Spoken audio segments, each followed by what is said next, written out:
Good evening. Welcome everybody to the, oh my gosh, what's today's date? December 18th meeting of the Quincy Planning Board. First, I'll take roll call. Ali Shaughnessy present. Member Kelly present. Larry Newsome, present. Kimberly Beelan present. Christopher Meade, present. BJ Foley, present. Pursuant to the open meeting law, any person may make an audio or video recording of this public meeting or may transmit the meeting through any medium. Attendees are therefore advised that such recordings or transmissions are being made, whether perceived or unperceived, by those present and are deemed acknowledged and permissible. The board requests that you please be courteous to the proceedings and turn off your cell phones. The planning board reserves the right to administer oaths through the chair, summon witnesses, call for the production of papers, cross-examine any person giving testimony during the proceedings, declare recess, limit debate, inspect the subject site or buildings during reasonable hours, and adjourn the hearing for cause. The order of business will be as announced by the chair. All questions will be directed to the chair. Any person wishing to speak, please raise your hand for recognition. Once recognized, please stand, state your name and address, specific interests in the proceedings, and special credentials, if any, pertaining to the presentation. Please speak slowly and within the context of the hearing matter. The hearing is being stenographed and taped for the public record. The planning board reserves the right to exclude any unnecessary, irrelevant, repetitive, or harassing presentations. First, I have an announcement, and hopefully Rob might be, or Mr. Stevens might be able to help with this. So there is, I guess, I was going to say a presentation, but something going on in the museum, Quincy 400. Exhibit is thank now you. open next door. Yes. Yes, so It's open to the public. yes, thank Yes. you. Couldn't think of exhibit. So that is here in this building and worth checking out. First matter on the agenda is to vote on the minutes of the November 20th, 2024 regularly scheduled planning board meeting. I'll move to approve. Okay, is there a second? Second. Okay, all those in favor? Aye. Any opposed? None, so that's unanimous. The first matter on the agenda is a continued public hearing on 10 Independence Avenue, planning board case number 2024-13. Good evening. My name is Jeff Taccio, and I represent Marina Bay Management Services, LLC. To my left is Gabe Crocker, who's with Crocker Design Group, and Mr. Thomas O'Connell from Marina Bay Management Services is here in the room as well. This is the second meeting, continuation from earlier, again, 10 Independence. Basically, in the interim, we were asked to respond to the comments. There were additional questions that were posed by the board. So we spent time in the intervening period doing that. We responded to comments of, we've got Beals and Thomas for the planning, which was submitted. Also, the engineering department submitted comments. And then finally, TPAL was submitted to us. Everything was responded to by Crocker Design Group, and you folks have those. Additionally, there were some open questions that are touched on there that will help quickly with exhibits. If I may, Joe, I've got, first of all, there was a question about the rooftop, and we've basically have that in your submission package. What I wanted to do is just bring that up to you. North is up above, and you've got the head house, which is there for the elevator, and then also there's the stairwell. The question was, how tall is that? And it's 6'6". I didn't have that information at the last meeting. Also, there was an excellent question about the condensers. Would they be roof mounted? The answer is yes. And where would they be? I knew that they'd be towards the center. We array them. Those are those squares that you see. They're 40 feet in height, but they're also recessed down low. So they wind up reading lower up on the roof. The distance is about 25 feet from the front, and it's, say, 17-ish on average from the sides. If we go to the next slide, please, Joe, what we did was we asked Chu, leader specifically, to come up with some exhibits to show, because there were questions. We'll be able to see those from various spots. And what we did was we have a pedestrian which is dropped down on Franklin Street next to the building. Also, we drop pedestrians down on the sidewalk. The lines of sight that are shown display that if you're across the street on Franklin, you cannot see any of those units that are up there. Everything is basically a line of sight that you basically see up off the top corner of the roof, and then none of that is visible to to somebody who's observing. Similarly, on the bottom side, we've done the same thing on Independence Avenue, going over across the street, and also on the sidewalk. And again, from either of those two vantage points, you cannot see either the condensers or the elevator head house. The next shows over across the way the point. So if you look at, we know that it's an extremely large intersection. If you go over to where the point is over near the Adams House, someone who's standing over there, I think it's 136 feet. So we go from curb to curb. We also have a pedestrian there on the point of the intersection of Independence and Franklin. And someone standing over on the curb, you look and you see above, you cannot see that head house.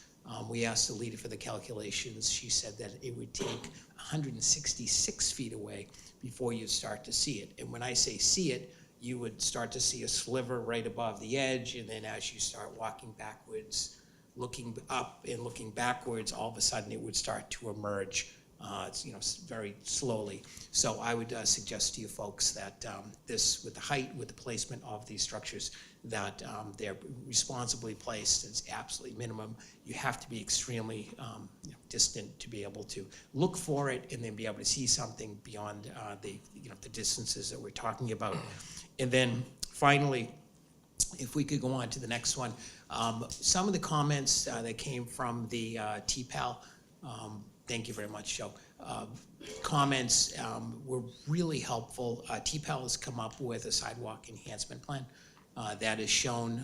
This is supplied from them.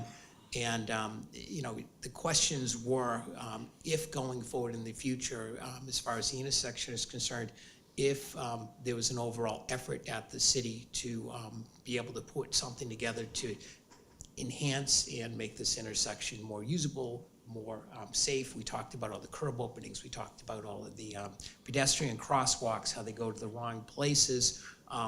It's been suggested that if we're going to invest all of the money in the sidewalks, in the public spaces, that dollars could be expended in a way that more generally advanced the public interest in those public spaces. So if you take a look at what we've got there, is we've got north is in effect, put it this way, going off to the left, the Adams House is there to the left. If you look at the site itself, you can see this is a substantial bump out. What that does is that carries around the sidewalk all of the specifications we talked about last time, as far as the concrete sidewalk, granite curbs, the brick paver strips, et cetera.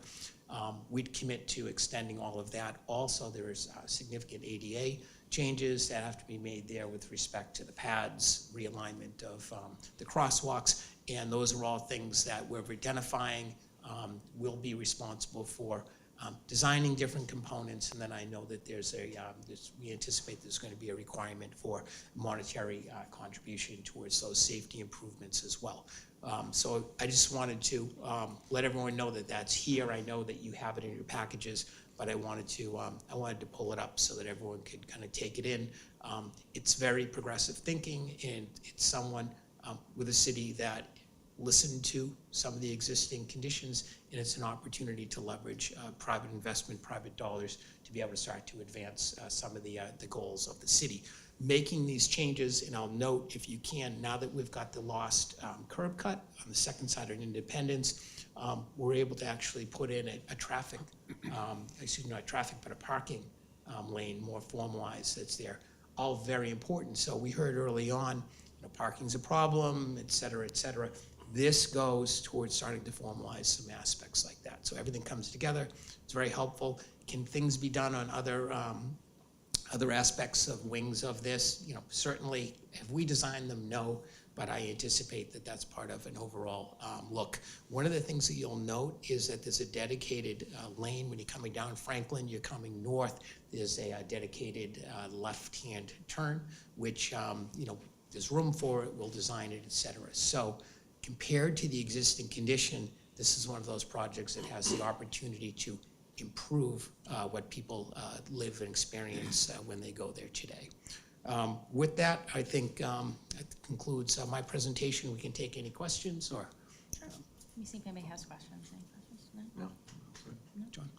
Yes. Oh, you're all set. No, good, Okay. thank you. All right, let me see if the public has any Great, comments. thank you very much. so much. Thank you. So this is a public hearing.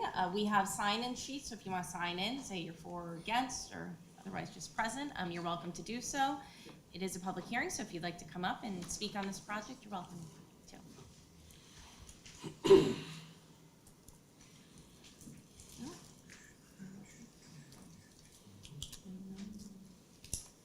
we'll give it a call again. Is anybody? think Okay. Mr. Sweeney. Yes, okay, perfect.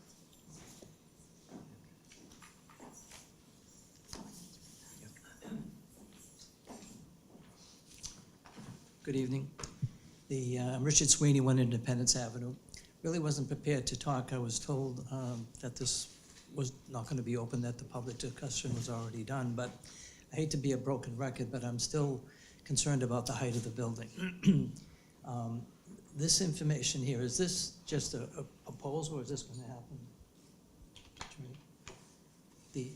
Is this just Yeah. a wish list? Or? No, this will actually happen if the project is approved. So as part of the site plan review, these are some of the elements that affect questions that were made, and then it's a proposal. So it's our intention that with approval, that this will actually be constructed. All right, so you're gonna lose a lane for traffic, it's just gonna be 1 lane, and then parking on the right, yeah, right. This will be the main lane coming this way, and this is gonna be parking? Yeah, that's up to TPAL in their traffic designs. It's engineered as something that's proposed as an improvement, and if they don't want it constructed, I mean, makes a lot of sense. When I saw this, I saw it as taking advantage of the deficiencies that are there now today, specifically that curb opening, it just dumps into the intersection. Yeah, this is the travel lane, but they're gonna take a right or they're gonna come to Quincy Square, right? This one, then come this way. Correct. Thank you. Today I took a ride down Washington Street to Edison Street. There's a 4-story building going up on the corner there. I don't know if it came before you or not, but you look at that thing and it's 4 stories. I'm trying to project what it looks like, what this will look like compared to that. And this is just too big for this small postage size lot. And I don't want to be hopping at it, but I just want to make sure that everyone is aware of it. When you're standing, like the pictures that we just saw, the pedestrian looking up, it's massive when you're looking up at a 4-story building. And I just don't think it's conducive for this area. So again, that's my objection. Thank you. Is there anyone else from the public wishing to speak on this project? Oh, yes, sir.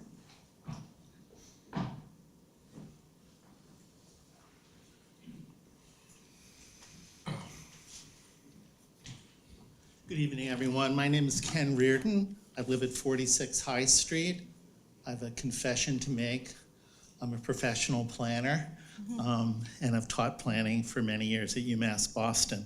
So I have no problem with the idea of redevelopment of that site, but I don't think this project is really what the neighborhood needs, and I don't think it complements what we have. I agree with Mr. McSweeney that given the height of the existing buildings, including some very important historical buildings, the National Park Service, 2 presidential birthplaces, most neighborhoods would die to have that as an amenity, as an asset. You're celebrating the 400th year history of Quincy. That's an important part of the story. To put across the street from that National Park site a 5-story building is just, I think, unthinkable. When you also take a step back and look at the height of the existing residential buildings, they tend to be 2 stories. There's 1 or 2 Victorians that have a peaked roof that might go 3. But basically, this would be incompatible with what's there and the historic purpose. The second thing I'm concerned about has to do actually with our colleagues' comments about traffic safety. The entrance and the exit to this building for those folks who will be living there and also visiting and making deliveries is so close to a busy corner that is not well engineered now, that is actually quite complex to move through. And increasingly, given the good development in Quincy, we have a lot of traffic built up, usually at the red lights. So the question is, how are people going to easily get in and out of this new 5-story building so close to a very busy and oddly shaped intersection. So that's a question I have. The other thing that I'm thinking about is it's the design of the building. We haven't seen tonight the architectural renderings, maybe they've been updated, but I don't think they draw upon the best of what is some very interesting and high quality local vernacular architecture. So I think the design isn't the best we could do. Another point is we know that Quincy is growing, Boston region is growing. One of the unintended side effects is climate change, and the aspect that I'm most interested in is extreme heat. And to what extent are the developers taking into consideration in their design of the building ways in which they can reduce the negative impact of a big bulky building on the surrounding ambient air temperatures by looking at perhaps a green roof, the treatment of the outside of the building. The one site plan I saw, I mean, one of the ways you deal with extreme heat by new heavy mass buildings is through greenery. And this is just, there is none. They're building right out to the end of the building line, and there's just a couple of proposed spots for a tree. And I don't think that's really what we need. I think there needs to be more setbacks. I think the designers need to look at the possibility of awnings, which have some historical precedent, which would take some sunshine off of the surrounding areas. The last 2 points I just want to make are have to do with the economics of the project. And we were at the informational meeting that the folks at McKay's were kind enough to host, and our council members were there, is, you know, what are the price points for these units? And how is that going to impact what is already an increasingly hot real estate market in that neighborhood, in which, for those of us who go to neighborhood meetings and talk to our neighbors, is having a really negative impact on people with limited income, particularly the elderly, long-time residents, and their ability to stay. So my feeling is if they're gonna request something that wouldn't normally be permitted under the zoning, a 5-story building with the number of units they're talking about, and if it's going to be at market rate, then the city ought to push back and say that 1 or 2 of the units ought to be dedicated through cross subsidies to make them truly affordable for low-income residents of our neighborhood, and that there ought to be a set aside. And then lastly, tonight we don't have much of a turnout, but the last 2 meetings I've been to, there's considerable neighborhood concern about this project. So in terms of the way residents, I've been in the neighborhood for 9 years, so I'm not a long-term resident yet. I think in Quincy the rule is you gotta be here 50 years before you're an experienced member of the community. But there's considerable neighborhood concern about it, that it's just an incompatible change that's not going to bring as much benefit to the community as it's going to, in the short run, create some construction disruptions, but also perhaps add to the displacement pressure. And if it's going to be, if before it's approved, I would want to see some kind of social impact statement on the impact of this building and others like it that are in this immediate planning district on current ability of residents, given their median incomes, which tend to be more working class, to stay. Thank you. Appreciate it.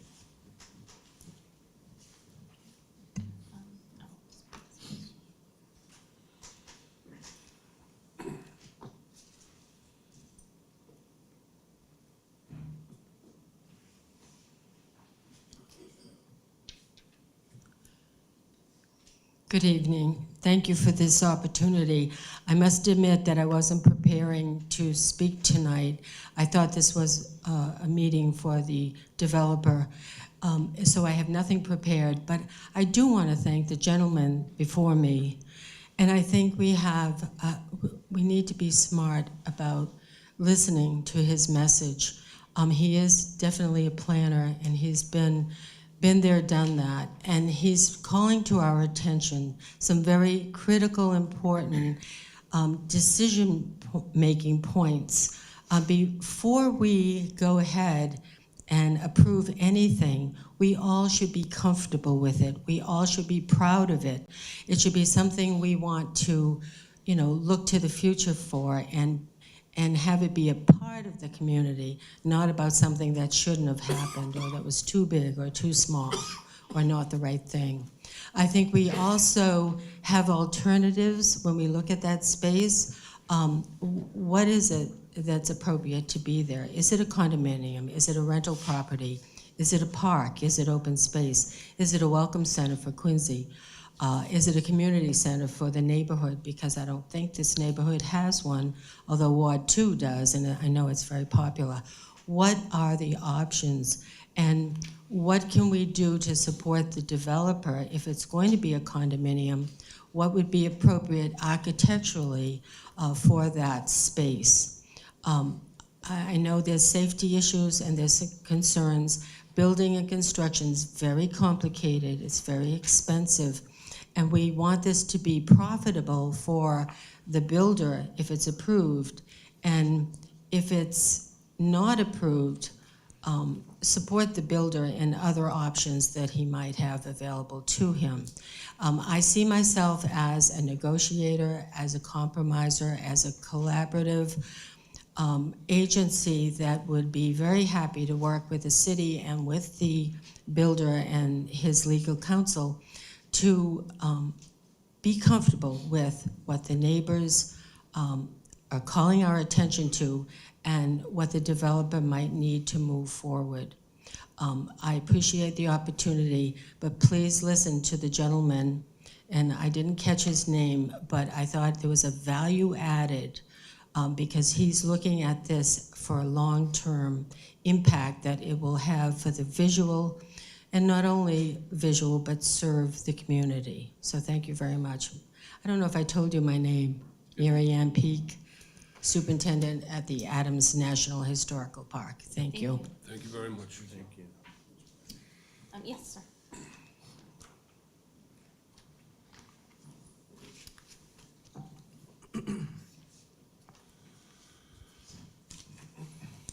How are you guys? My name is Clark Zera. I live at 7 Independence Ave, which is right across this property right at the moment. I think I'm one of the few people that lives directly across from the site. I get to stare at it every day. I've been through a few neighborhood meetings. I've seen some of the changes that they've made. I personally would love to see something, happen at this property over here. Right now, it's just an extreme eyesore. A lot of old cars, flat tires. We're having constantly some issue with some homeless people, drunk people over there. A few people that have tried to break into my car as well. I think they hang around the lot, so if something can be built there, I personally would love to see it. I think we've done enough changes, or at least I've seen enough changes where I think personally it is an acceptable project for the area. So I just wanted to voice my support for this. Thank you. Thank you. Thank you. Anyone else wishing to speak on this? May I respond? Yes. Great, thank you very much. I just want to quickly respond to the gentleman. A lot of his conclusions don't seem to match up with the presentations. It's not a 5-story building, it's a 4th story with the top one hidden within the mansard roof. We talked about the openings, the danger of the intersection. It currently has 4 curb openings. 2 of them are right on the intersection. 1 of them at least opens into an active crosswalk. The curb openings proposed are as far back on the property as can be so as to maximize the queues and the openings. So to be a professor of planning and not recognize that fact, it's things like that. Facts are important. It's extremely important. So we're doing the actual opposite. Lasting 400, it's a gas station. We talk about the impact on the neighborhood, impact on the beautiful Adams site. We agree. It's horrible, as Mr. Zara said, it's a gas station. With respect to shadows, et cetera, it's nearly 100% pervious pavement, black pervious pavement. Putting in the building, we're going to increase the plantings. Additionally, shadows that are cast down that massive intersection have a tremendously positive effect on heat sink. So that's really big. Economics. If you want to affect price in a neighborhood, supply and demand, This is going to bring 9 residential units to the neighborhood, make it available. There are 0 residential neighbors who are there now, so increasing the supply is going to have a positive effect within the neighborhood. Moreover, I will say, I believe Mr. Martin, who is the direct abutter, which is at 20 Independence, I believe submitted a letter of support today. Appreciate if you could recognize that. Mr. Zara, 7 Independence across the street. Isn't that interesting? Another person who looks at it every day. I will note some of the people who spoke at the neighborhood meeting who said that this was very positive, all tended to be of a younger generation. And what they spoke to was the vibrancy of the neighborhood, having the opportunity to have new families come in and to have different uses, families, neighbors, people who are there who it's active. And I noted when Mr. Zara came up, I didn't know what he was going to say, so to hear him speak, that resonated with the people who spoke positively. It tends to be very generational, which is interesting, and I think, it's what I said, it's about change. And I don't think anybody is, really has their heart set on it, loves that gas station. It's really bad, that's all agreed by everybody. But going forward, some people embrace change, they can see it, and they can recognize the positive attributes. Some people like things the way that they are. This isn't gonna stay the way that it is forever, but if it doesn't go forward, at least from the site plan level, we can't be in a situation where we can invest in the property. Thanks so much, didn't intend to speak again, so sorry about that. Thank you. All right, and with that, yes. Well, you gotta, Oh, read the letter. No, I had it in front of me. So we did receive a letter from Martin Realty Management LLC, Leo Martin. I am the owner of 20 Independence Avenue, Quincy, the sole direct abutter to the south of 10 Independence Avenue. I have reviewed the project proposed by Peter O'Connell of Marina Bay Management and wish to express my support for the proposal. The proposed project presents further investment in our community, and the residential building is complementary to the neighborhood. I urge support of this proposal. Okay, now, is there a motion? Motion to close the public hearing. Okay. Second. Okay, all those in favor? Aye. Okay, and I just wanted to, before we get to the department's recommendation, I just wanted to make some notes, just because we heard some things, one reference, a lot of reference tonight to height. That's, the zoning board, that's not really within our purview. Our purview is the site plan and special permit for the parking waiver. This will need to go before the zoning board, and that height issue is within their purview or its purview. I believe this also goes before historic, so there's an opportunity to comment on that as well. The affordable unit that was mentioned, that only is triggered if there's 10 units. This is 9 units, so it's not subject to it. And I think what Mr. Reardon proposed in terms of, a social impact statement, concerns relative to temperature, those are all really great planning objectives as a municipality that you would want to pursue, incorporate into your bylaws. But to the extent those objectives are not codified in our bylaws today, this applicant is not subject to those, and we can't hold this applicant to different standards that aren't applicable to all applicants. So I think on kind of a municipal-wide level, great to pursue those objectives, but if they're not in place right now, it's really not fair, and it's not the duty of this board to hold an applicant to those elevated standards. So I just want to comment on that. Great, thank you. So the department has a recommendation? Yes, we do, and before I read the recommendation, I just want to spend a little time on the graphic on the board, and we heard some comments from the audience as well with regards to this bump out. The concept for the bump out was provided by the city, by the city's traffic, parking, alarm and lighting department, because we've looked at this intersection for some time, and it's big, and it is in need of a modification and an update. We've had the proponent agree, and as the board knows, most of our cases, we put a condition on there for the replacement of sidewalks. In this case, the proponent has agreed to do sidewalks that aren't typical. They are gonna have decorative brick strip, there's gonna have landscaping pits, and there may be some impacts to some electrical work. So what you're gonna hear in the department's recommendation is a condition that the applicant does the engineered site plan for the sidewalk, and that DPW and TPAL have a chance to review and approve that before it goes to construction. You'll also hear a condition that speaks to the sidewalk condition as a separate condition, the brick strip, the tree pits, and for where the intersections or the crosswalks are modified, there is a requirement, an ADA requirement, that the ADA receiving panel on the opposite side of the street is also replaced. And then thirdly, through conversations with T-PAL, there is again a fire alarm post and a few other electrical posts and some striping, and they thought that a cash contribution could be provided and that those activities would be carried out by the city in its normal, painting. So it's a sidewalk condition, but you're gonna see it broken into three potential conditions.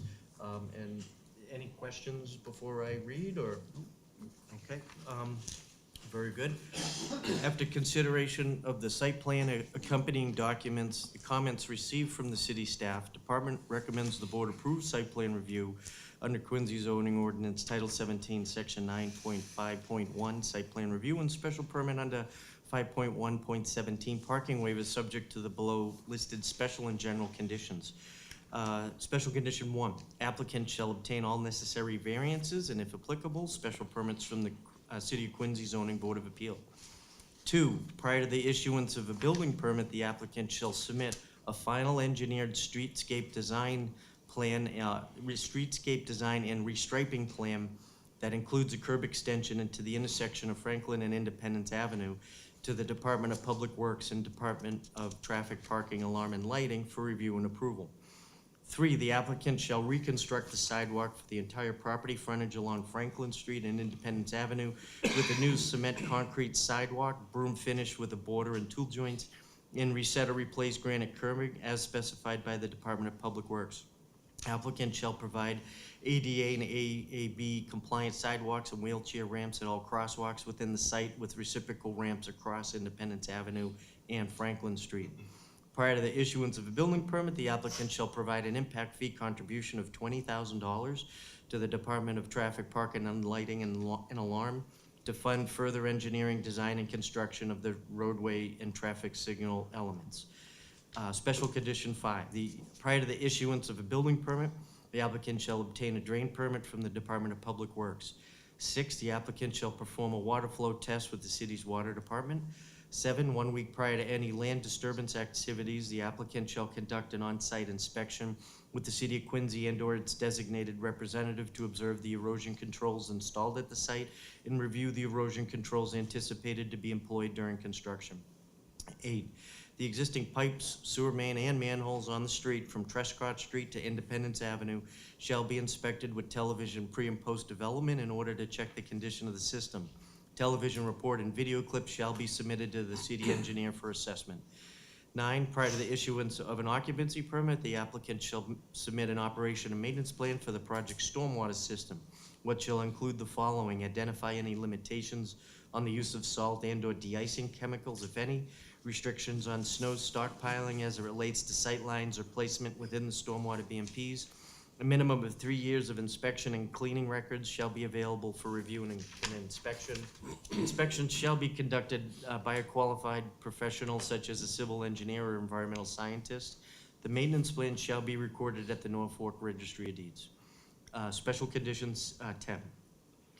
The City of Quincy and/or the city's designated representative shall observe the construction of stormwater management systems at the following times: upon a completion of excavation and upon a completion of chamber and crushed stone installation, but prior to backfill.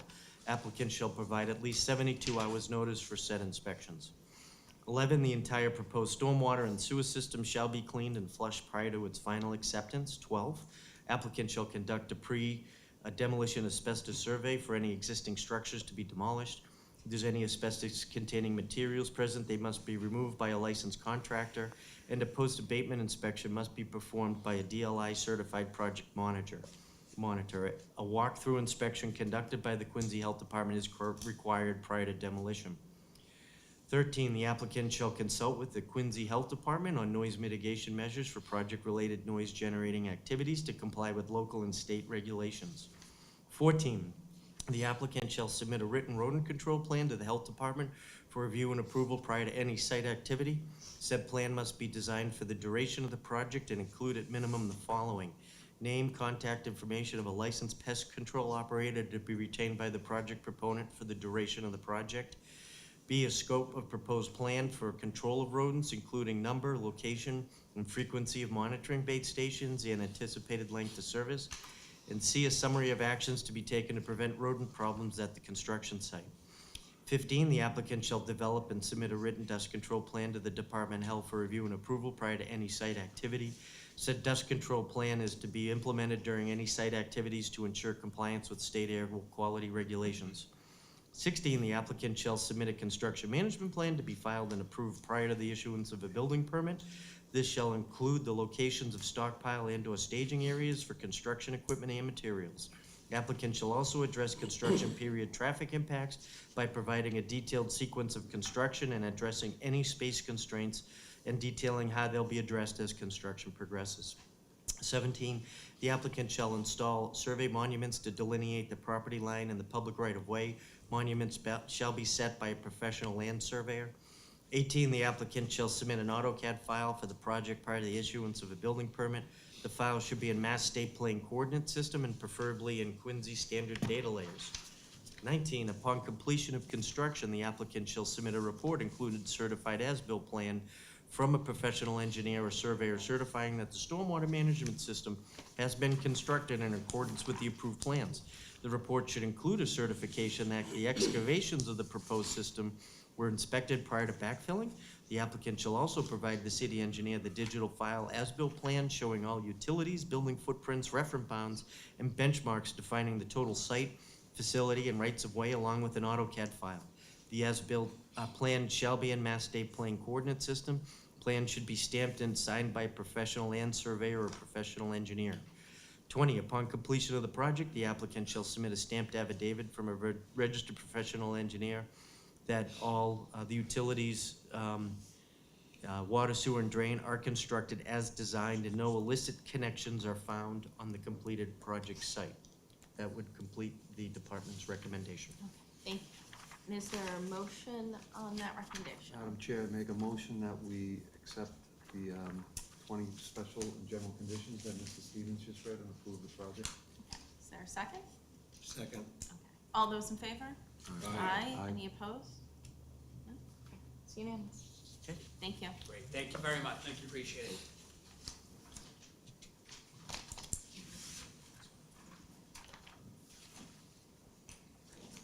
Okay, moving along to the next item on the agenda, it's public hearing 11, McGrath Highway Planning Board Case Number 2024-14.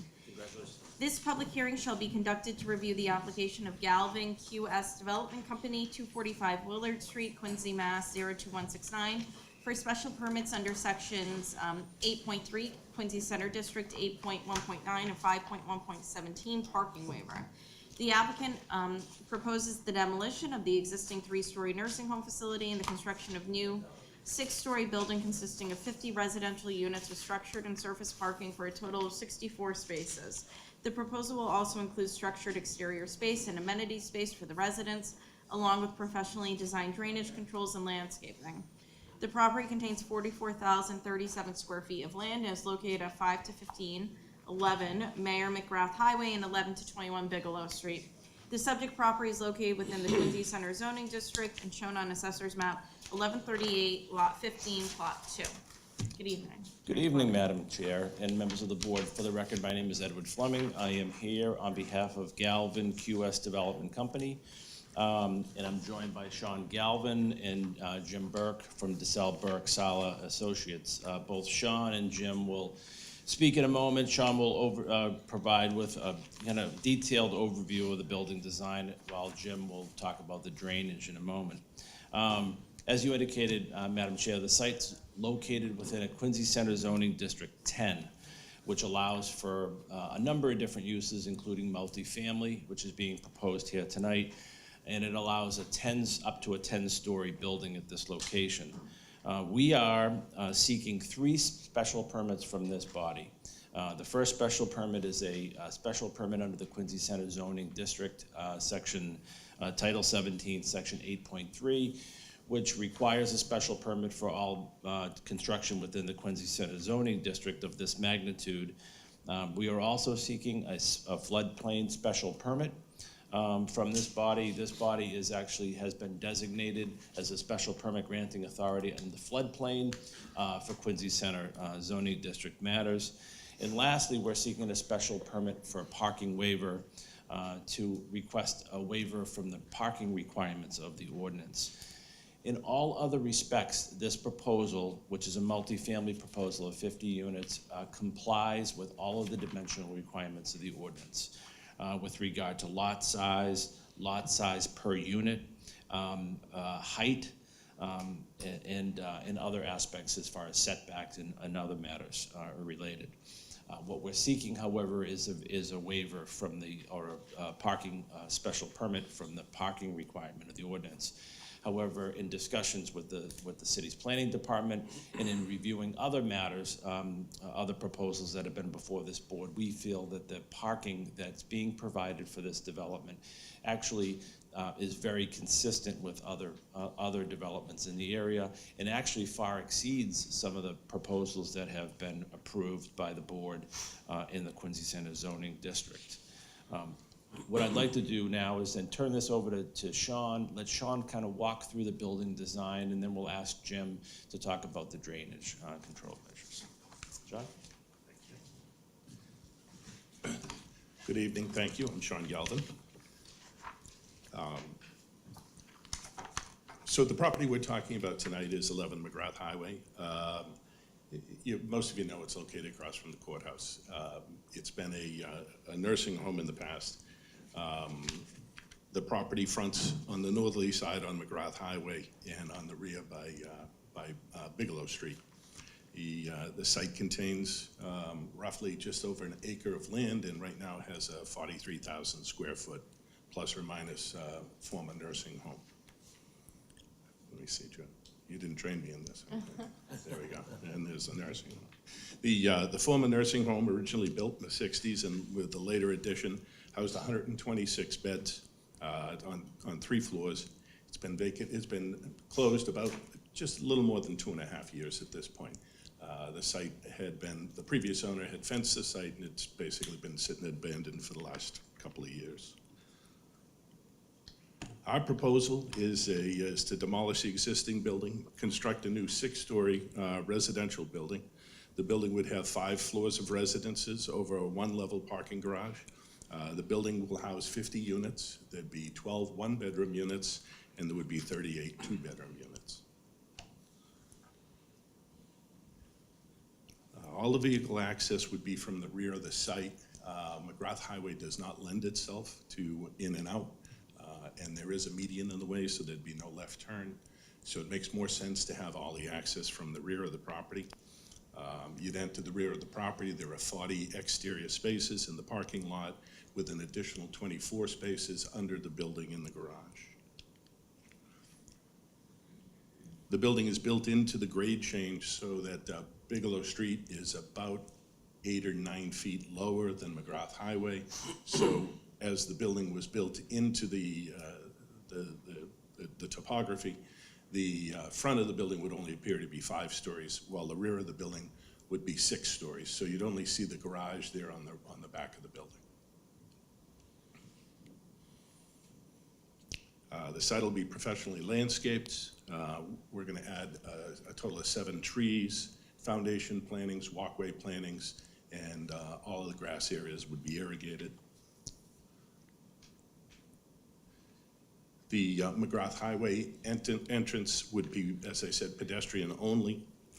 You'd enter the building through a 2-story, grand 2-story lobby.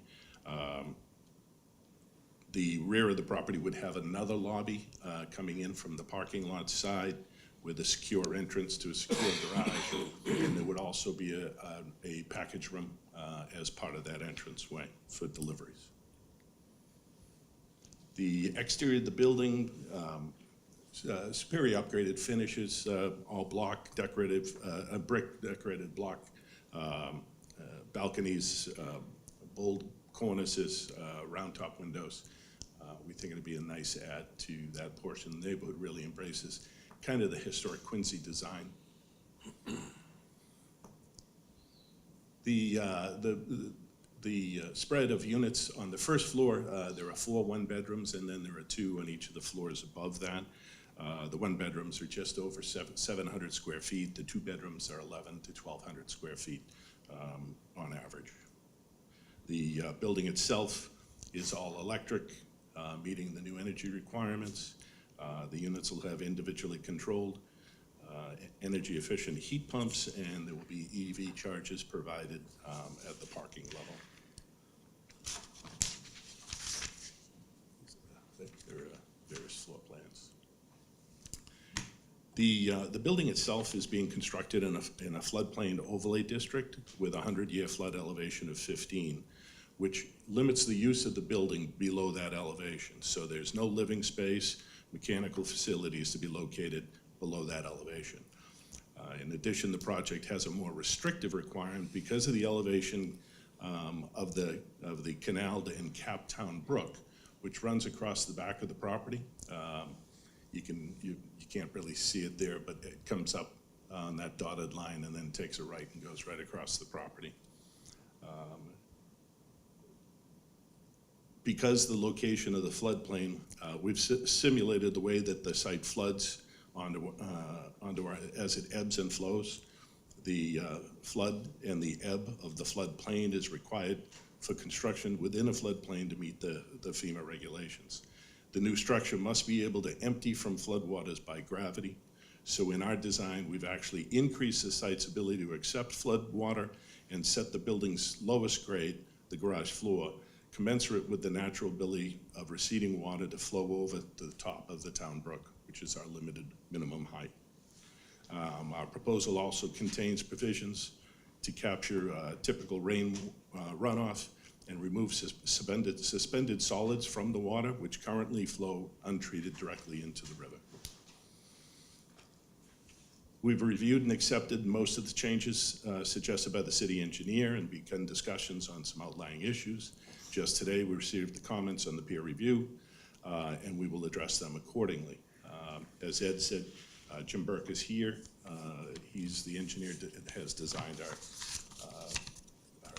utilities and our drainage system, and probably would speak to it much more eloquently than I am. So if you have any questions for Jim or any questions about the project, I'd be glad to answer.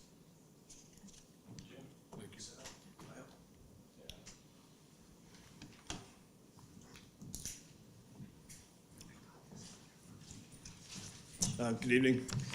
Joe, do we have civil plans loaded or no? The ones you sent over to me. Okay. Oh, I get it. This way. Oh, okay, I didn't know we had the control. No, you're gonna go back to the non-voting. The other way, Jim.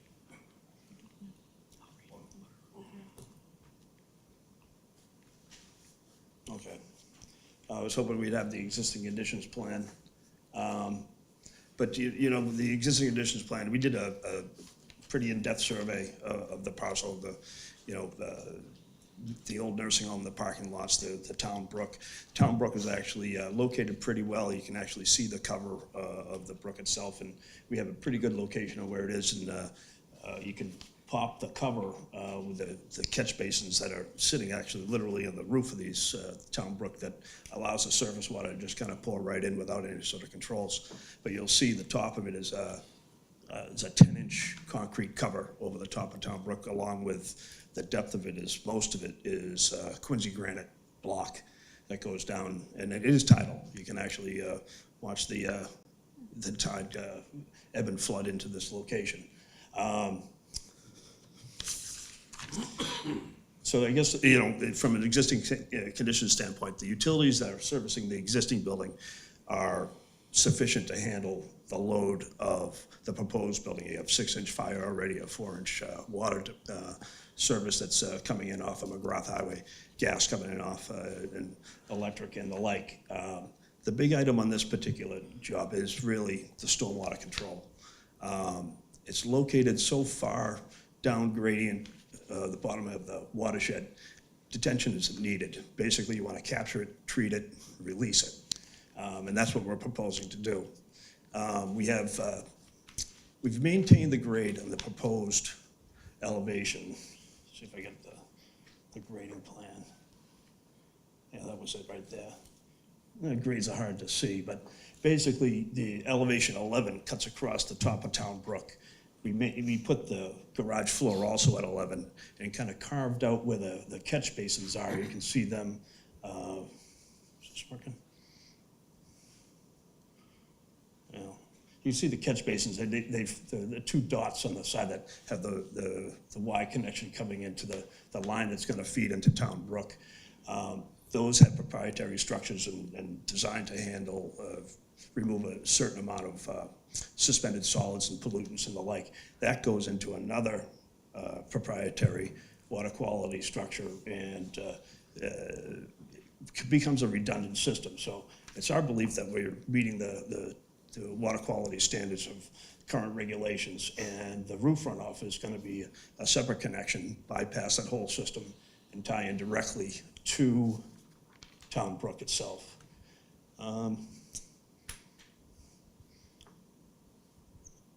You know, the parking areas are all graded accordingly to those catch basins. There's an existing, one of the existing ones, all the existing covers and grates are gonna be turned into covers, and no more inflow from those catch basins of Town Brook will be allowed. At that, I'd say, you know, if you have any questions, I'd be glad to answer them. Thanks. This matter also appeared before the Conservation Commission, who issued an order of conditions subject to this board's final review. What they saw, however, is actually the significant drainage control measures that were going to improve the water quality and the additional green space on the site that doesn't exist today. They saw that as true benefits to the Town Brook and the area. However, they deferred to this body because they understood that this body would be undergoing peer review as well as additional city comments. So that's our presentation tonight. This initial presentation will certainly, we received, I think this board received some comments from neighbors, specifically the 21 McGrath Highway, who raised some questions about the proposal. We're gonna reach out to them and speak with them. We did have initial conversations with the councilors. There are 3 councilors. This actually sits within Ward 1. However, directly across the street is a different ward. So we've actually reached out to 3 city councilors, Councilors McCarthy, Councilor Ash, and Councilor Mitten, who we haven't spoken with, but we will reach out to discuss with them if there's any concerns from the community and try to address any additional comments and questions that may be raised. Great. Thank you. Let me see if anybody has any questions. Any questions? Just, no, Madam Chair, just. Oh, yes. Madam Chair. First of all, I just want to say it's a very nice looking building. I really like the design. I think it's going to look and enhance that area down there. It's very nice. I like the design. All electric building. You said some key words in there. I like. Did he mention cranes? No. I was just curious, how many EV stations are you going to put in? I'm sorry? The EV stations? So the requirement would be 20% of Yeah. the parking, so it would be 20% of the 60 spaces. Okay. And then the lighting in the back parking lot, what are we gonna do for the lighting in the back So parking lot? there If you could, and- if you could just, yeah, that way folks at home can hear you. I'm sorry. Thanks. So there are three pole lights indicated on the back of the building. The building will be self-lit to glow, not so much to provide lighting for the parking area itself. But let me see if I can turn us backwards here. No, that's not it. Yeah. Here, here. Those are proposed to be pole lamps. They would probably be 22 feet, dark sky, and shadowed, blocked from the adjacent residences. Thank you, that's all. Very good. Any other questions? I just had 2 questions. The first, is it apartments or condos? Well, right now? the proposal right now is condos. Given the economy, if everything stays right, that's what we do. If you're familiar with our history within the city, this should be a condominium project, so barring any unforeseen financial circumstances, that's our intention. Okay. And then the second question I had was about the turnaround of vehicles, and really delivery truck, I guess, going into that back. I saw that there's just the one drive aisle. So it's just the idea that, you know, a truck would come, I mean, I see where the dumpster would be, Sure. drive just back out and then come back down. So we've looked at that, and after some conversation with the planning department, we widened the drive entrance to make sure it was 24 feet. The rest of the parking meets the standards as they're provided. We do have, and I'll just point again. So this area right here, it's actually a full parking space. We've striped it at this point. Our intention is to sign that probably for Uber or Meals drops off. So as an always open space, I think it provides an additional space for a vehicle to be able to turn around if that was necessary in that big triangle corner there. Otherwise, they would pull forward. For instance, your garbage truck would pull directly in, pull forward, lift and dumped from the front, back out, and then pull out of the parking lot. Okay. All right, thanks. Anyone else? Okay. All right, so this is a public hearing. There are sign-in sheets in the event anybody would like to sign in, and open it up for public hearing in the event anyone is here to speak on this project. Okay, yes, sir.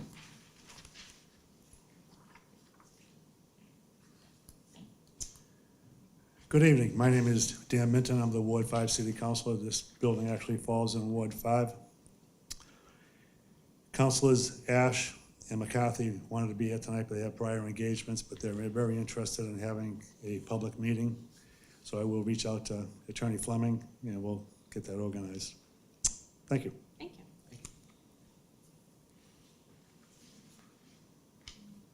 Any other public comment on this? No? Yes.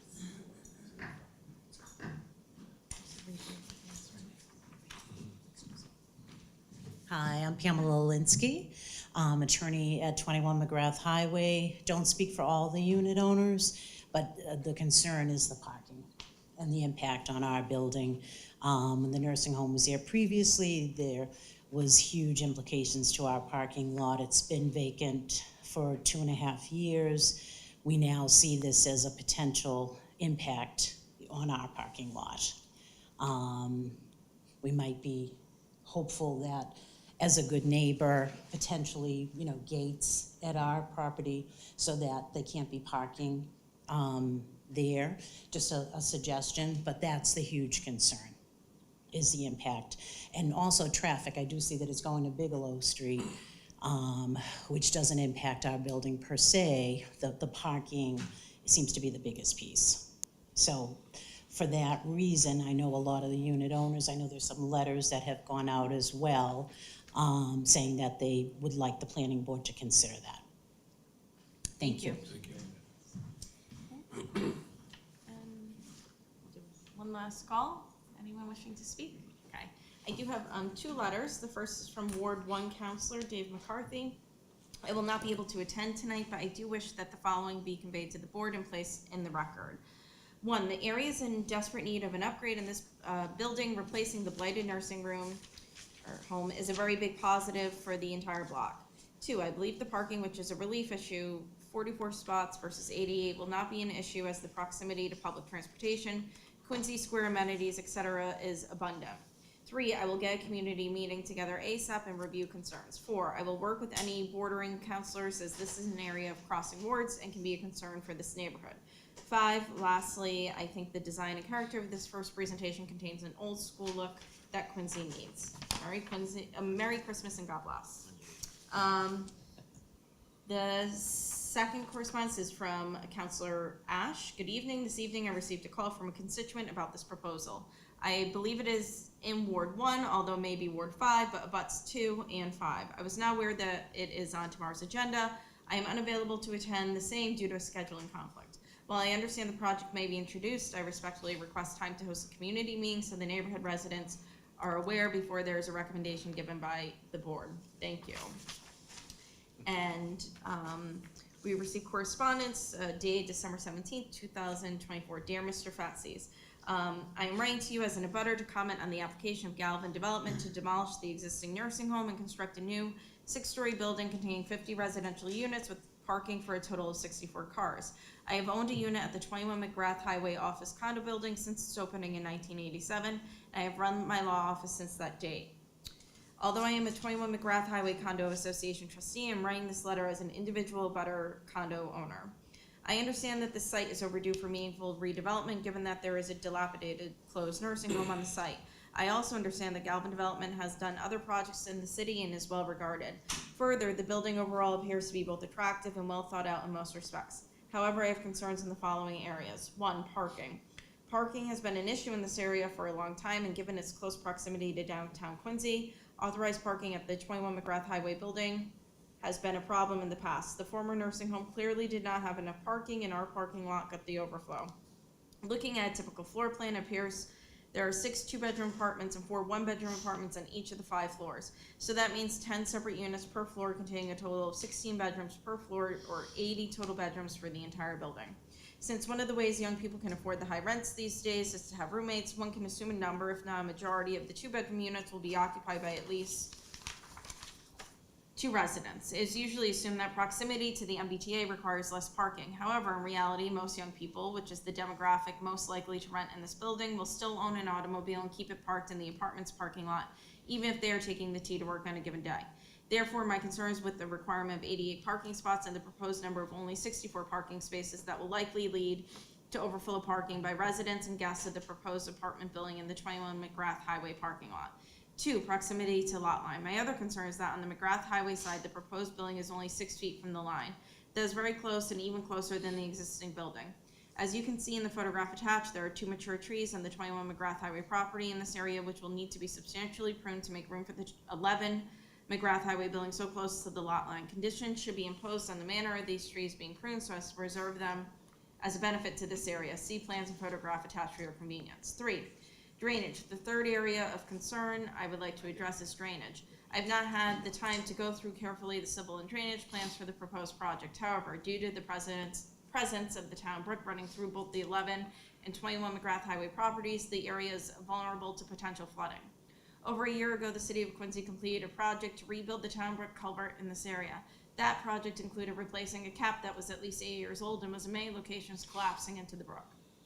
As a representative of the 21 McGrath Highway Condominium Association, I work cooperatively with the City of Quincy DPW, outside engineers and contractors to facilitate this work under the 21 McGrath Highway parking lot. I hope that the planning board will carefully review the applicant's civil and drainage plans to ensure that the proposed development will not adversely affect drainage or flooding in the area, including review by a peer review engineer if that has not already been done. Respectfully submitted, Paul Lasordo. And that is it for comments that we've received. Madam Chair, may I just- Yes, yeah. Mr. Galvin, I feel like I wouldn't be doing the men and women of the city of Quincy any justice if I didn't say this, but when choosing a contractor, please consider someone who can hire the men and women who live in the city. This is a great project. They would really appreciate working on a project of this magnitude. Absolutely. Thank you. Appreciate your suggestion. Can I ask a question as well, Madam Oh, Chair? yes, yeah.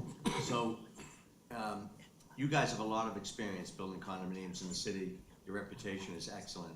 So I would have to believe that you guys have put together a really thought-out process and looked at the history to say, what are the demographics that are going into these buildings in your past experience? And the reason I say that is because when we start to look at what's happening, just in the Globe today, there was an article about Somerville has decided that they're gonna release the parking, and they're doing the same. Cambridge did it, right? You no longer have to meet the requirements on the parking requirements. No parking, yeah. No parking. Somerville said they're doing it now. I don't know if Quincy's gonna do it. I'm not suggesting that we are. But it seems as though the group of people that are coming in now, and you can tell me right or wrong, they don't have as many automobiles, because, I was down at Quirk today looking at automobiles, and the cars are between $50,000 and $75,000. Now, they have to make a choice. Are you gonna buy a $75,000 or a $50,000 car, have 2 of them, or try and buy a condominium to start your family and maybe get a foothold so that someday you can have the lawn and the swing and all that stuff. So what, in your experience, are you guys looking at something that's gonna, do you think it's gonna be too many cars there? Do you think, what is your thought there? So it's interesting, and I'll reference just our two most recent condominium projects. One is Cliveden Place, which was 58 units, and we provided 58 parking spaces. And we wrestled with that at a time because we were a little bit ahead of the new curve where, you know, we're all been encouraged in downtown planning that we don't need cars and parking anymore because everyone's gonna take rapid transportation. Well, they haven't, and the red line has proved unsatisfactory in that way. So in a lot of ways, the recent improvements on the red line will affect what's happening in the future. We just completed 40 units in North Quincy, so after having that discussion with the planning department, we provided 2 units, 2 parking spaces per unit. We had 40 inside spaces and 40 outside spaces. The building is fully occupied and the 40 outside spaces are empty. Empty. So the 1-to-1 isn't bad. We feel because they're ownership units, everybody is going to want to have at least 1 parking space. So we would have insisted on 1 parking space. The many apartment buildings, the 3 large projects that were recently built, have less than 1 parking space per unit. There's several of them that were completed early on. We felt the 1.3 ratio here would be sufficient. It allows for some second vehicle parking, but it certainly allows for visitor parking, which the 1-to-1 ratio does not, obviously, and would force these people. The advantage for this building is that we're right across the street from the new parking garage. So literally, you walk across the street, and you can pay a pretty reasonable price for a couple hours of parking. So we think that's an advantage here. In terms of the 64 spaces, we're probably going to have 20 empty ones. And with all due respect to my neighbors at 21 McGrath, I'm more concerned about them parking in our parking lot than us parking in theirs. Maybe your condominium people will rent it out. There you go. And it's symbiotic because it's a residential project, so our parking is nights and weekends, and their project more than likely is daytime parking. So it may actually be there could be some wonderful deal struck that could solve both those issues, but we're glad to talk to them about the issues and make sure that we don't have a negative impact on the neighborhood. I think it's a beautiful building, too. Thank you very much. So I don't know, who's your architect on that? Design Resources. It's beautiful. So Attorney Fleming or Mr. Galvin, we heard tonight, obviously, from all of the counselors, that there needs to be a community meeting and they would like to hold it. So just in terms of timing of that with the holiday coming up, are you thinking 1 month, 2 months, just, to take the comments and respond to I don't those? see any reason we couldn't meet with them in early January if they're willing. Of course, there are, now there's 3 counselors with busy schedules. We'll do the best we can get to get them all in the room. I'm glad to meet with them individually and host a meeting and report the results. However they want to handle it. I'd only personally had a chance to speak with Dave McCarthy and Richard Ash, and I know the counselors here this evening. Whatever they want to do. I actually believe we are in Ward 1. It's an odd little. I think across the street is 5, unless it's changed. City council office, it's 1 Okay. Okay, sorry. I apologize. You should have been my first contact. And that's what. They change these wards all the time. You never I know. was just going by GIS when we looked it up. Yeah, same. And Robert, right? 1, Okay, yeah. Good. We'll double check that All with right. the city's But engineers. regardless, I wanted to go to the right counselor first and have him set up the meeting with the appropriate counselors. So now we'll talk to Dan and we'll make sure that we can put together a meeting and we'll coordinate with Dave and Richard. So that's the question, I guess, for Councilor Minton, maybe, is whether or not we can host a meeting before the 17th. I know the next meeting is on the 17th. We'd It would love be, to. I'm sorry, the 15th. Oh, it's on the 15th? January 15th Yeah, that's the Wednesday. 15th, okay. is the Wednesday. I would report to the board that Mr. Galvin's application wasn't in on the deadline. He came in early for the December meeting. We've just recently received the peer review report, so the review is very much underway. Yeah, I mean, So we may my be- recommendation, absent the counselor's desire to do a neighborhood meeting, would be 1 month and see him back in January. And I suppose if the meeting doesn't happen, you know, Mr. Galvin may be willing to just ask for a continuance to the February meeting. And we if- could if- certainly if the reach out council is, in but- advance, yeah. But That would be great. I'm comfortable with January, at least from the technical review point, because we did get that peer review report. We've seen the lag on civil engineering comments, I think, in our cases, but in this regard, the application has been with us with plenty of time. We got the report in. I think that would be great. So it's set, it's the 15th if possible. Thank you. Okay. And check the website, because I thought I read the 17th on the schedule. But it doesn't matter. I mean, I know it's on Wednesday. Yeah, It does say the 15th on the schedule. Wednesday, the 15th, yes. Okay, great. We'll double check the schedule we would post for the board. Yeah. But I actually looked at that at my desk today too, to double check, and I it was probably the misread 15th. it. Before you ask for a motion, I just want to make one comment to the board. In 2005, the city adopted the special district called Quincy Center Zoning District. It put a lot of the review of projects that come forward in the zoning district with this board. And one of the hooks is normally the zoning board of appeal hears special permit requests for the floodplain overlay district.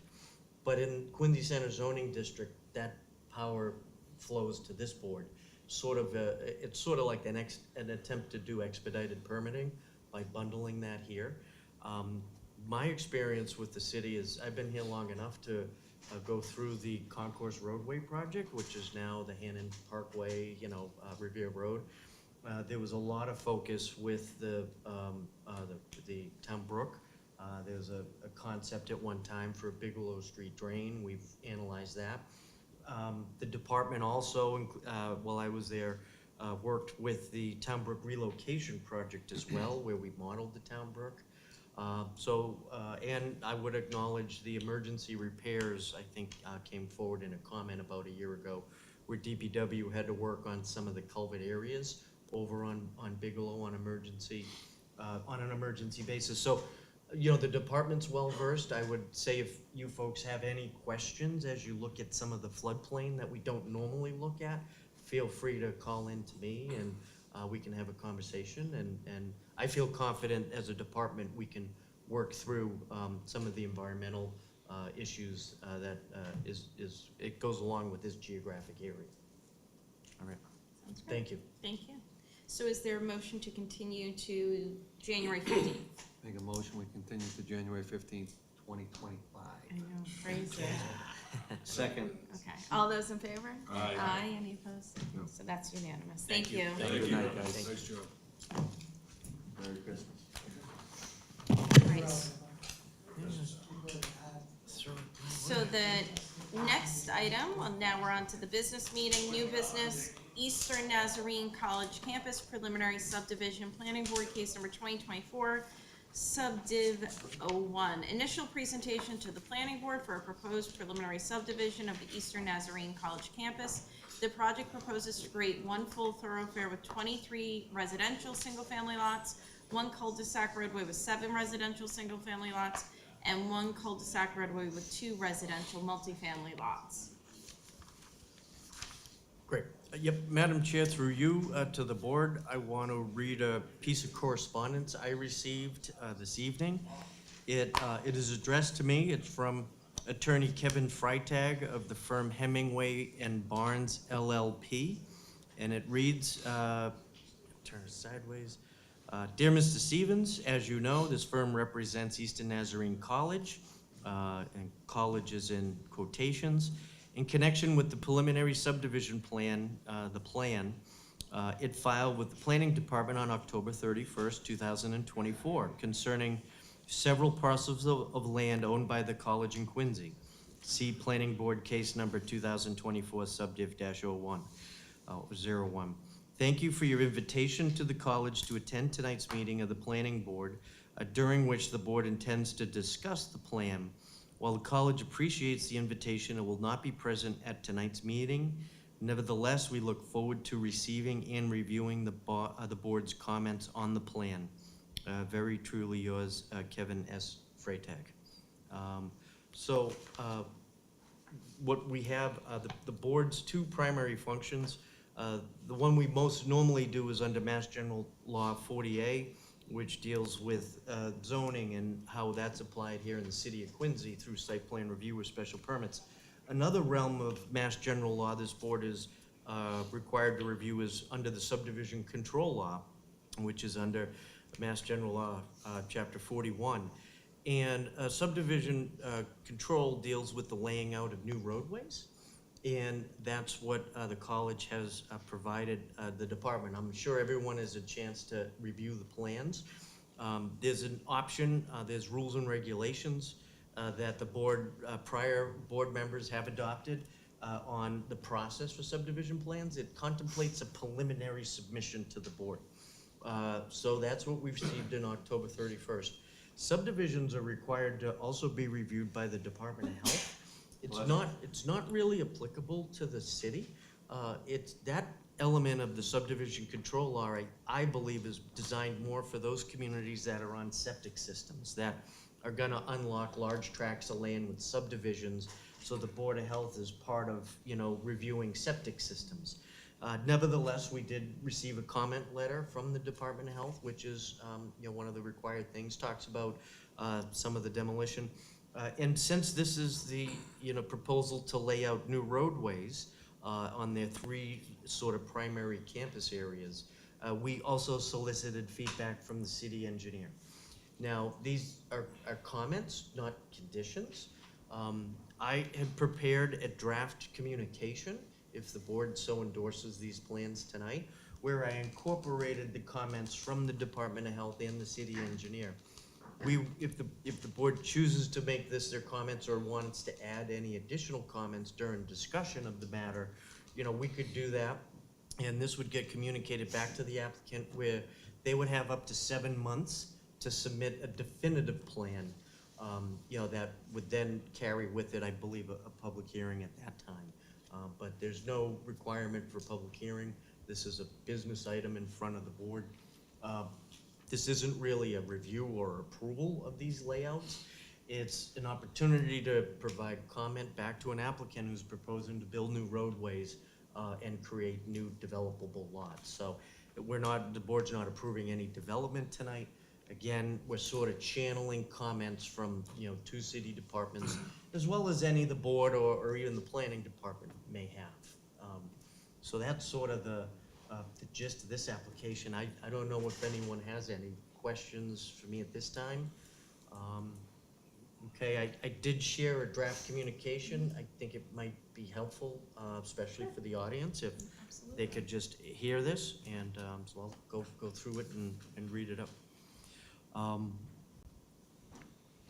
Okay, so the department did receive the health department and city engineer comments.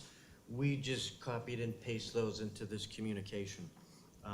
I'll read, and these are comments. They'll read like conditions, but comment 1 would be add flood zone lines to the plan, show the areas of potential flood hazard within the subdivision boundaries or within 200 feet of the subdivision boundaries. 2, add contour lines for the existing and proposed grade of the land to be subdivided, especially in the areas where proposed finished streets meet city streets. 3, add existing grades on both sides of the road. The roadway finished grade information should be expressed in percent, and proposed finished grade elevations in 50-foot increments should be provided on the roadway profile. 4, add radii of arcs, angles of the proposed street and cul-de-sac, show dimensions, roadway stationing of the sidewalk and street, provide roadway cross-section. 5, site distance dimensions should be provided at intersection with the existing roadways. 6, cement concrete sidewalks and granite curbs should be used for the public right-of-way. 7, the location of signage, street signs, stop signs, etc., and pavement markings, stop bars, etc., have not been depicted on the plans and need to be included. 8, show the easement of any existing and proposed utilities, water, sewer, and drains on the subdivision parcels. Eliminate existing easement if pipes were abandoned or are proposed to be abandoned. The existing utilities are reused. Submit reports to show the existing utilities are capable of managing new development. 9, show all existing and proposed improvements shown distinctly different line types. 10, explain how the stormwater will be managed along Collegiate Way, formerly Harding Street, and all the cul-de-sacs. Also identify the operation and maintenance responsibility of any proposed drainage system. 11, clarify whether the Collegiate Way and the cul-de-sacs will be private or public ways, and identify what names will be given to the cul-de-sacs. 12, right-of-way monuments are required at all points of curvature and angles for the proposed streets. Location and details of the required details are not depicted on the plans and need to be included. 13, the applicant needs to confirm A, any open space that will be provided, B, any mature street trees that will be removed, C, any benchmark that has been set up. 14, the applicant should be aware that A, installation of sanitary sewer facilities to serve all buildings, lots, to be created by approval of the subdivision. Such installation is subject to the inspection and approval of the city engineer. B, installation of storm water drains in all proposed private ways. Such installation is subject to inspection and approval of the city engineer. C, the construction of all proposed private ways to proper subgrade in accordance with the specifications of the Division of Engineering and in accordance with plans approved by the planning board. D, surfacing of all roadways and shoulders and construction of all sidewalks in accordance with the specifications of the Division of Engineering and in accordance with the plans approved by the planning board. We'll shift to the Health Department comments. Rodent control, the project proponent must submit rodent control plan to the Health Department for review and approval prior to any site activity. Said plan must be designed for the duration of the project and include minimum the following: name, contact information of a licensed pest control operator to be retained by the project proponent during the duration of the project. The logbook of the licensed pest control operator must be available for inspection by representatives of Quincy Health Department and/or inspectional services. Logbook must be include diagram of the property with a location of all bait stations, MSDS for the pesticides being used, and license and insurance information of the pest control operator. 2, the scope of the proposed plan for control of rodents, including number of bait stations, location, frequency, and monitoring of bait stations, and the anticipated length of service. At minimum, bait stations must be placed every 15 to 20 feet around the perimeter of the work site. Bait stations must be placed at least 1 week prior to demolition and/or commencement of any site activity. Bait stations must be provide an uninterrupted 10-day supply of bait as per label instruction, with subsequent monitoring for rodent activity during the duration of the project. 3, a summary of actions to be taken to prevent rodent problems at the construction site, i.e. trash cans, dumpsters on site with frequency of disposal and appropriate trash control by workers. 16, environmental controls. Dust, the project proponent must develop an adequate dust control plan to be implemented during any proposed construction activity to ensure conformance with state and local regulations regarding air pollution. Noise, project proponent must commit to the conformance with both local and state regulations regarding noise, since the development may entail noise-generating activities. Demolition, regulations require pre-demo survey for any potential asbestos-containing materials to be conducted by a DLI certified inspector. If ACM is present, it must be removed by a licensed contractor, and a post-abatement inspection must be performed by a DLI certified project monitor. Pre-demolition inspection of both structures will be required to be performed by the Health Department. 18, portable sanitation units. Portable sanitation units must be on site at time of demolition and construction phases. Application is provided on the City of Quincy webpage under Health Department fees. $25 per unit can be paid online through Unipay. State Sanitary Code, the proposed residential units to be developed will be required to meet all provisions of Article 2 of the State Sanitary Code, minimum standards of fitness for human habitation, 105 CMR Section 410. Those would be the comments the department had received from the Department of Health and city engineers. And so then the hope is these matters or items are addressed in the definitive plan that's subsequently submitted and we as a board review. Correct. Does anybody have any questions about those? Okay. It's great. Great. So I think just an endorsement of the department's communication and to transmit it, I think that would be helpful Okay. from the board. Second. Okay. All those in favor? Aye. Thank you. Great. Thank you. So there were 2 new business items, review and determination. I think both of the A&R plans, Eastern Nazarene College, that's case number 2024 A&R 13, and an A&R plan 37R 86 Parking Way, 2024 A&R 14. Those are, I think, are entitled to endorsement, so they're getting endorsed. And the final item is an old business update on the, although newly revamped, I think, 2025 to 2032 open space and recreation plan. Yes, thank you, Madam Chair, through you to the board. I believe this is the third time the open space plan has been on this agenda. So the last time the board endorsed the plan to be submitted to the state, we did go ahead and do that, and we got some feedback. So if I could just back up a touch, the open space plan is a state plan, required by the Commonwealth of Massachusetts. It contemplates a plan, could be either a 5 or a 7 year plan cycle. So the city has adopted a 7-year plan cycle. The current plan we adopted in 2019, and it was preliminarily approved. It did have some additional requirements that the state would like to see. And then soon thereafter, the COVID health emergency hit. So that plan sort of sat for a couple of years. Folks were busy with the health emergency, the state office, how do you have public meetings, that sort of thing. So beginning in the end of 2023, the department started working with the Department of Natural Resources on updating that sort of mid-plan progress, we updating the plan that was sort of halfway through its 7-year cycle. We had updated it and sort of updated sort of years 5, 6, and 7, and that was the plan that we submitted.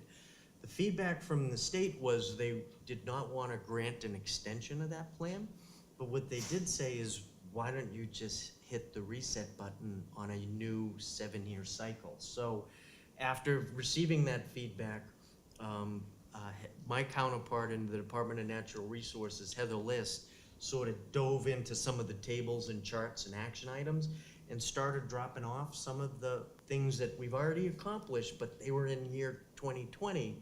And then she went ahead and added out or projected out new action items, that carry into a new sort of 7-year cycle. So what we were looking for with the board, because we'll resubmit that plan to the state, was just an acknowledgement and an endorsement by this board that, that seems like a perfectly good strategy too. And we appreciate the state's guidance on suggesting we go forward with a brand new 7-year plan cycle. Yes, that sounds good. Any questions? No. No? So moved. Okay. So Do we'll you wanna vote? endorse? Sure, Yeah. yeah, so, okay. Second. Okay, all those in favor? Aye. Great. Thank you very Okay, much. Great, Thank you. thank you. And that's it, Motion to adjourn. so moved. Second that too. Fantastic. Thanks, Joe.